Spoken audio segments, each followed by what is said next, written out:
So when we go to the market and purchase these kind of transformers, we get them in all kind of price range. So for example, the one on the left here, this is it is rated for 24 volts and 5 amps, and this is rated for 15 volts and 5 amps. So okay, more or less similar rating, but what is more important is the price. This cost about 1300 Indian rupees, whereas this cost about 495 Indian rupees. So why is it why is that these transformers are so different in the price? And if we do a close look, I think there are some differences that we can find. Well, the first difference is that the transformer on the left has a slightly thicker core area, and you can see here it has this extra part from here to here. This is this is slightly wider. Okay. If we also look closely, we can see that the lamination over here is thinner, whereas this is thicker lamination. So in the next picture, you can see the zoomed version. Also, if we take a look from the front side, we can see that the transformer on the left doesn't have any space between the winding and the core. So it's packed with copper.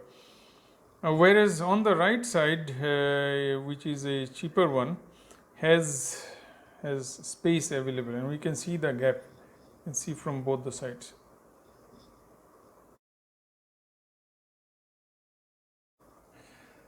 Another thing to observe is that the transformer, the more expensive one, is also heavier. Now we don't know it is heavier because of the steel or is it because of the copper, but this feels slightly lighter. So what we would do is in the next few minutes we will conduct a no load test on both this transformer, that is the more expensive one and the lower cost of the cheaper one, and compare the no load performance and see how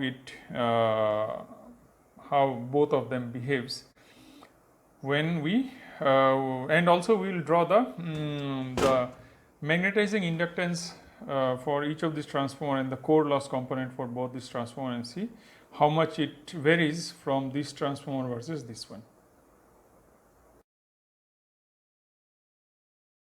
And this transformer, by the way, it is 24 volts on the low voltage side, and high voltage side is 230 or 240 volts. And the same setup, I have my differential probe connected across the input and also a current probe, and I am measuring the phase difference in the current versus the voltage.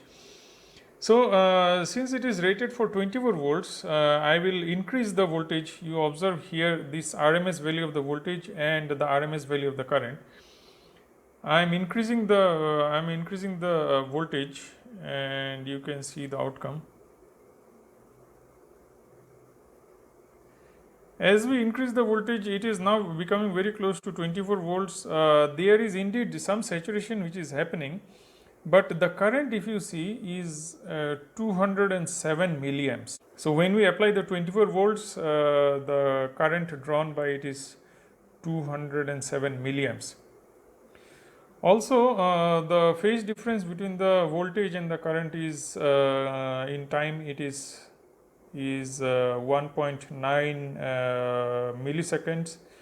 So we'll do the calculation later, but obviously this has much better quality.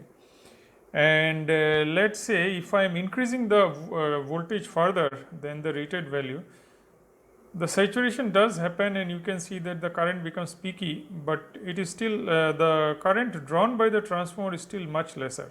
That means it indeed draws the magnetizing current, but the losses which are happening in the core due to hysteresis or the iron loss is much lesser. Even if I am applying like 28, and even if I am applying 29, and let me reduce the scale.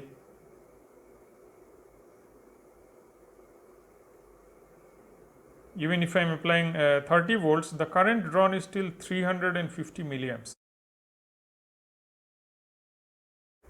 And now repeating the test with a low cost transformer, it looks the same, but the performance is very different. The setup is the same differential probe is connected, and also the current probe is connected. And let's check the waveform. Since it is rated for 15 volts, let me increase it, and you can see that the current now itself at 11 volts it has gone to about 800 or 821 milliamps, and the voltage is 11 volts. If I go further and go towards 15 volts, and you can see that the current is already 1.5 amps that it is taking, and the phase difference is 2.4 milliseconds. And if I increase just slightly further, you can see that the current is increasing drastically. It has already gone to 1.83 amps at 17 volts.